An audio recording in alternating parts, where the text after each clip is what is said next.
ಈ ಕಡೆ ಬಂದ್ಬಿಟ್ಟಿದ್ಯಾ? ನಮ್ಮನ್ನ ನೋಡ್ಲಿಕ್ಕೆ ನೀವು ಬಂದಿದ್ದೀರಿ, ನಿಮ್ಮನ್ನ ನೋಡ್ಲಿಕ್ಕೆ ನಾವು ಬರಬಾರ್ದ? और अभी तो रुको, क्लाइमैक्स अभी बाकी है. ಈ ಕೈಗೆ ಶಬರಿ ಮುಂದೆ ಸೋಲೋದು ಗೊತ್ತು, ರಾವಣನ್ ಮುಂದೆ ಗೆಲ್ಲೋದು ಗೊತ್ತು. ಚೆನ್ನಾಗಿ ಯೋಚನೆ ಮಾಡು. ರಾಜ ಆಗ್ಬೇಕು ಅಂತ ಆಸೆ ಇದ್ರೆ ರಾಜ್ಯನಿಗೆಲ್ಲ ತಾಕತ್ತಿರ್ಬೇಕು. ನಂಬಿಸಿ ಕುತ್ತಿಗೆ ಕುಯ್ಯೋದು ನಿನ್ನ ಗುಣ, ನಂಬುದವ್ರನ್ನ ಕಾಪಾಡೋದು ನಮ್ ಗುಣ. ಎಲ್ಲಾನು ಸಹಿಸ್ಕೋಬಾರ್ದು, ಕೆಲವನ್ನ ಎದುರಿಸ್ಬೇಕಾಗುತ್ತೆ.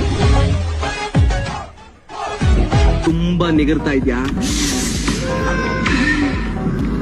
ಮನೇಲಿ ಹೇಳ್ಬಿಟ್ಟು ಬಂದಿದ್ಯಾ ತಾನೆ, ನನ್ನ ಸರ್ವಿಸ್ ನಲ್ಲಿ ಕಿತ್ತು ಗುಡ್ಡೆ ಹಾಕ್ತೀನಂತ ಬಂದವರಲ್ಲಿ ನೀನು 9ನೇ ಅವನು. ಹೇಳಿದ್ದಾಯ್ತಲ್ಲ, ಒಯ್ತಾ ಇರೋ. ಈ ಕಡೆ ಬಂದ್ಬಿಟ್ಟಿದ್ಯಾ?